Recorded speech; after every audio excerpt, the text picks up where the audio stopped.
shredded. Hello, good morning. I'm Captain Chris. This is Ojai Valley Internet Radio. We're here in the studio this morning with Billy Russo. He's nice enough to stop by and visit with me on his way to Carnegie Hall. Anyway, welcome.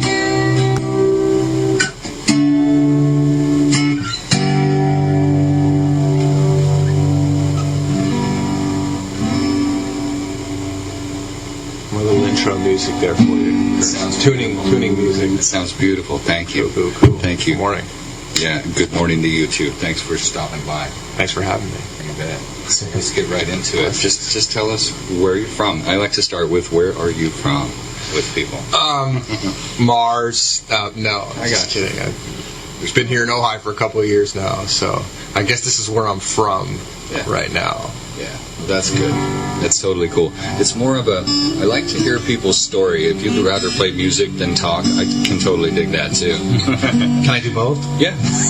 Well, can I play music as my security blanket here on the guitar while so you hail from Ojai, and I have artist, musician, photographer, pure plant-based cook, and author. Ooh, you got the goods already, man. I'm surprised you got the jump on me. Where's that?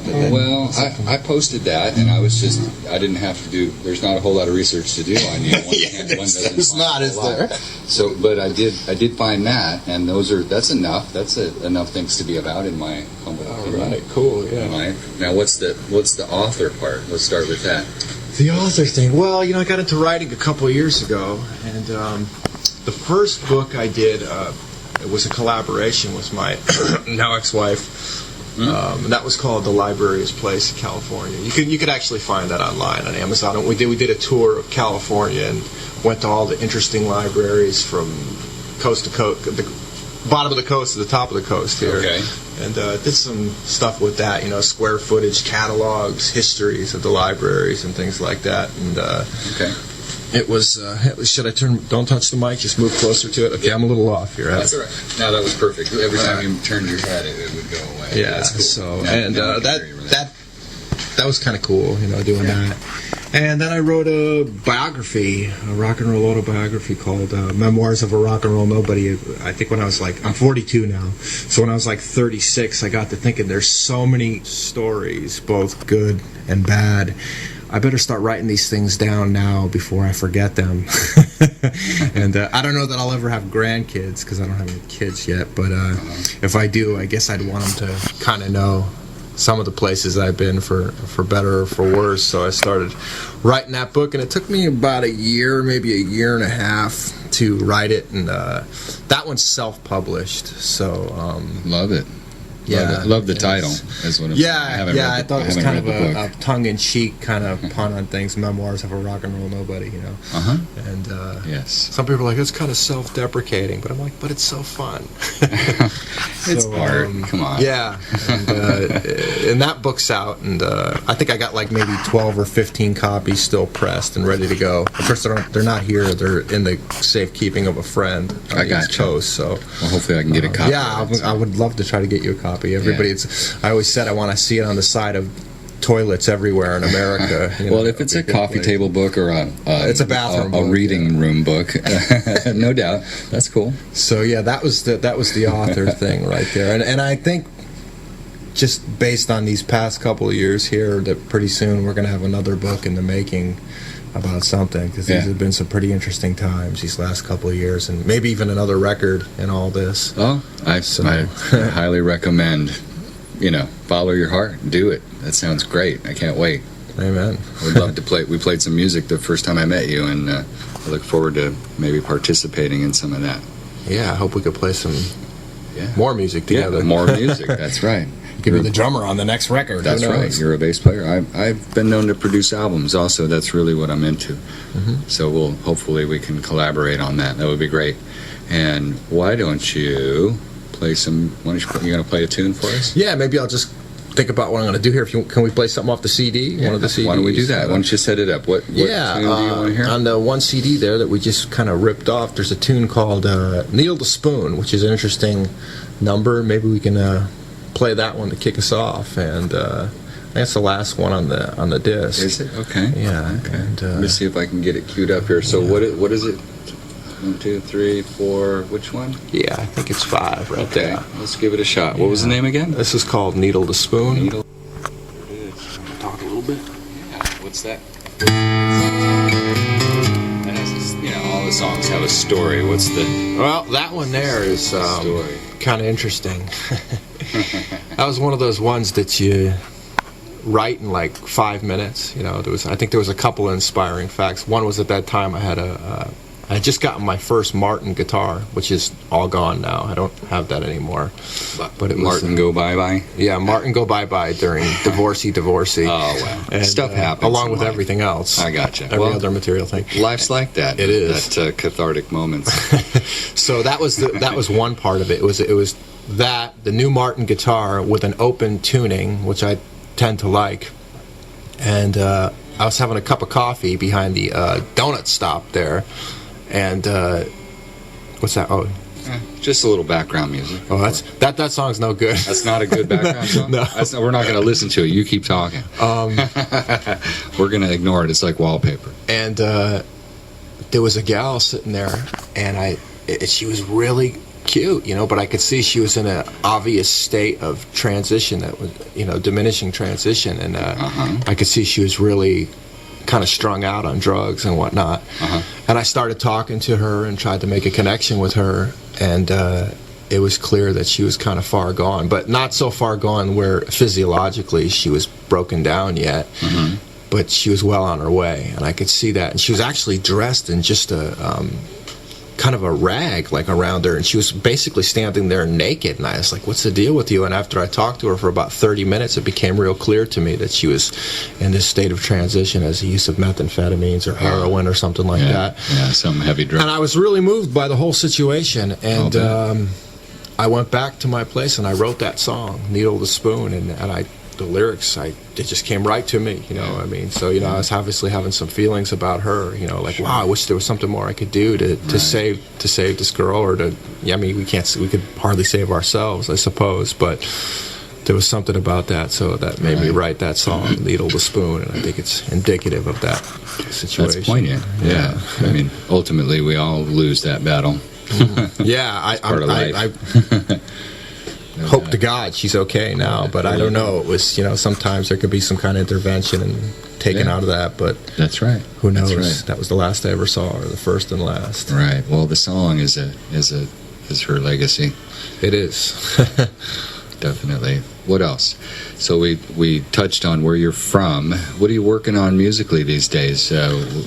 People would love to hear about. I have been playing the bass lately because, really that was kind of like my first love, where I got out there playing the bass. Playing the guitar and singing is cool, but if you're not in a real creative mode, for me, it almost seems like work. It's kind of hard to balance, and it's something for me that's easy to fall out of if I'm not playing the guitar and singing and writing for a few hours a day. It's difficult to maintain that, and whenever I fall off of that, if I pick up a bass, it's like putting on a comfortable pair of shoes. It's like, oh, the bass, I could just sit back and find the groove, and if you got a great drummer, it just makes it all the more better. Oh, man. So that sounds nice. Yeah, I mean, and it's, that's what I've been doing, and playing a little bit of bass for a band called Blue Lotus, which is Tom's band, and that's kind of on again and off again, as you know. Gotcha, Tom Calzini. Yeah, Tom. Right. I'm playing some stuff with him, and actually I credit him for getting me back into playing the bass again, because I was really done and hadn't done a lot of gigs, and I seen him last summer and started rapping with him, and then I walked into a nightclub a few weeks back and seen a band, and I was like, wow, these guys are great. And it was a band called the Lucky Ducks around town here. It was Cindy, and boy, she is a phenomenal singer and songwriter. Oh, cool. And I was like, wow, I'd love to play bass in that band. And somehow, I guess, sometimes the universe listens when we speak. So I kind of manifested that and stepped up and started doing that. But I know they've had the same bass player for several years now, and I think they were just having some transition things going on. So as of right now, I have been playing bass with that band a little bit, but Cool. I have to see if I'm the correct fit for them. Right now, we're still working out some stuff, and they kind of know what's going on with me, and I'm going to do the best I can. And I just appreciate any time I get to spend with what we call pro face musicians like that. You know, I've never really considered myself a pro face. I'm more of a, as I get creative, I jump on and write and play. But it's just an honor to be able to play with musicians who of that caliber, you know, who could pretty much do anything. And I hope to stay in there and play with them a little longer, but we got to see if what's going on logistically. I know that they're talking to some other people, but for right now, I've played 3 gigs with them over at the Jester, and it's been cool. Yeah, you know? That's the thing. When can someone come over and see? What is it? The second and the fourth Wednesday of every month. That's been their Cindy house Collinson residency. and the Lucky right, Ducks, yeah. I mean, right? A fabulous band. Yeah. Incredible. You know. Yeah, I'm looking forward to getting over there myself. I need to go over and meet up and get a CD from Cindy, and hopefully I'll be over there when's the next one? At the end of the month? I think there was supposed to be one on the 26th, but I think the Jester's closed on the 26th. No kidding. So it'll be the first Wednesday or the second of the Wednesday new year. of January. Hopefully I'll be there with them at that time. maybe We'll so. see. Maybe I will. Maybe I won't. I'll be seeing you before then. We'll be playing some more music together. You feel like playing a tune? Let's do one. Maybe we could do another one from the CD and save the live one for last. Because Okay. I'm a little nervous here. No problem. Nothing to be nervous about. You're a good singer, and it sounds like you're a great artist, man. I love it. Thank you. What do you want to listen to? We could try number 4, which would be These Lies. Ojai Valley Internet Radio. I'm Captain Chris. I'm here in the studio. Here in the studio today, not operating the buttons very well. We're here with an artist in studio session today with Billy Russo. I was lucky enough to. Yeah, thank you, Billy. Go ahead. No, I can hear myself now. Yeah. It's a real good mic. Anyway, so we're visiting. Billy's on his way to do a concert for $1 million plus in front of where is it, in Santa Anita over in Monrovia, Arcadia. So he was nice enough to stop by on his way to the gig. It's this one, on his way to the gig for 1 million people. Hello, how y'all doing out there? Yeah, well then shut up. You know, you get it. I love a filtered reality like that. That's great. Thank you. Yes, my filters are through Delusions of Grandeur. Mine too. Ask my wife. Delusions of Grandeur? Yeah. I knew her. I think I was with her a couple times. I gotcha. Oh, man. Well, thank you for playing my songs. Oh, you're welcome. Cool. I love it. It sounds like you just need to roll with it and go ahead and start putting out albums. Yeah, I hope at some point I can get back to doing that again. It's just been a lot of the circumstances have kind of mediated against a lot of creativity right now, Right. Being outdoors and whatnot. Sure. Well, a lot of times the struggle is what facilitates creativity. So I love that word, facilitate. Yeah, just get yourself a pad of paper, bro, and keep going, man. Everything will roll right around. You're sitting in a studio, and I've already offered to, you're sitting in a studio. What else do I need to say? Yeah, I did facilitate one kind of song. I don't know if I could remember it here. Maybe I could try to play it for you. Yeah, go for it. Kind of about these times. People say, "What's this one about?" And I say, "Well, I guess it's kind of." Oh, did I have a little drums there? Yeah. Kind of like I heard a little drum That that was was it. ready to start playing with me. You hear that guitar there? Or? We'll just get it dialed in.